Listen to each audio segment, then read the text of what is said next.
Dr. Frank Schallenberger's Second Opinion, the Independent Thinker's Guide to Health and Wellness.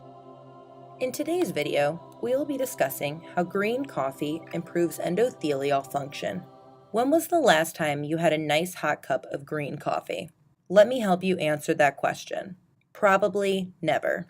Green coffee is very different from regular coffee, and they don't serve green coffee down at Bob's Cafe. So, what is green coffee? And why should you even think about drinking it?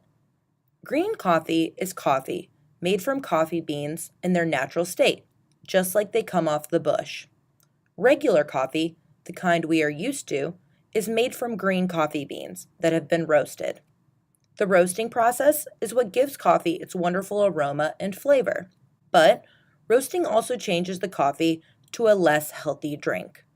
Researchers recently reported their findings on the effect of green coffee on endothelial function. Dr. Frank Schallenberger has talked about this endothelial function before. The endothelial cells are the cells that line the arteries and capillaries. Among other things, they produce the nitric oxide that you are hearing so much about these days. When they are functioning well, the endothelial cells cause our arteries to relax, and the circulation is optimal. But the problem is that as we get older, especially in people with a risk for high blood pressure or heart disease, the endothelial cells don't function as well.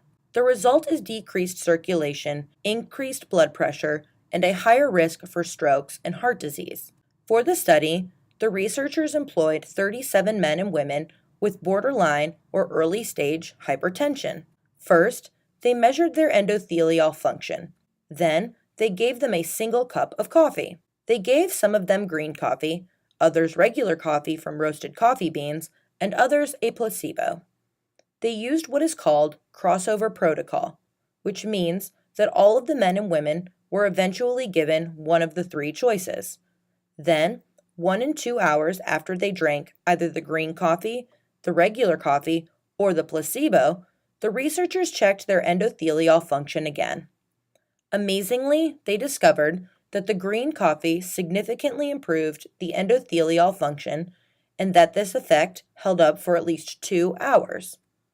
The regular coffee and the placebo had no effect. Coffee contains two different substances that are important for endothelial function. One is chlorogenic acid and the other is hydroxyhydroquinone. Previous studies with rats have shown that endothelial function is improved when the little critters are given chlorogenic acid. And that's not all. The studies also showed that this positive effect of chlorogenic acid was blocked by hydroxyhydroquinone.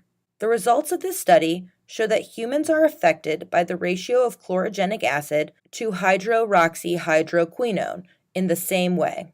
And it's why drinking green coffee might be one of the more healthy things we can do. In its natural state, as green coffee beans, coffee contains an abundance of chlorogenic acids and very little hydroxyhydroquinone. But all that changes during roasting. When coffee beans are roasted, the chlorogenic acid is decreased and the hydroxyhydroquinone is increased.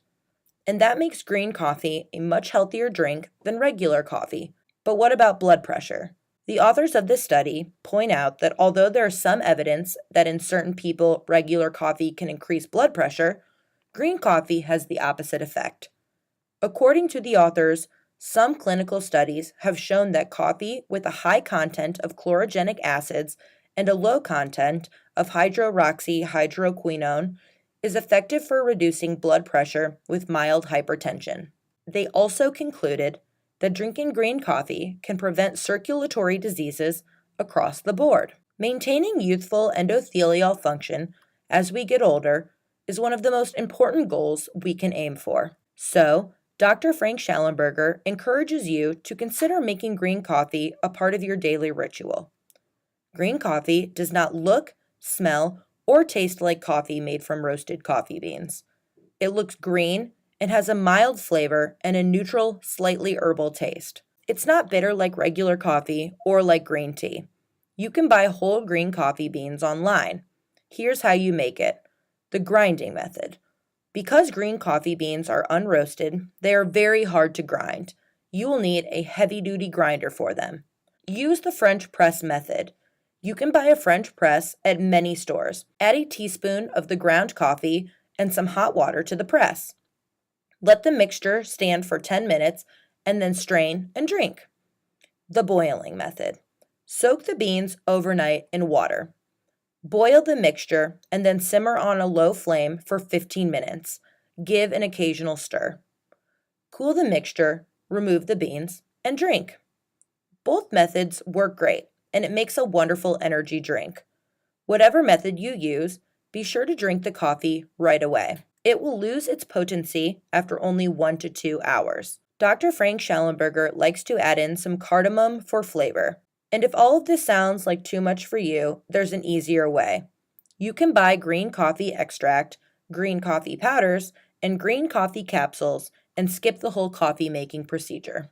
Thank you for listening to today's audio newsletter brought to you by Second Opinion. Please remember to like this video and subscribe to our channel to see future videos.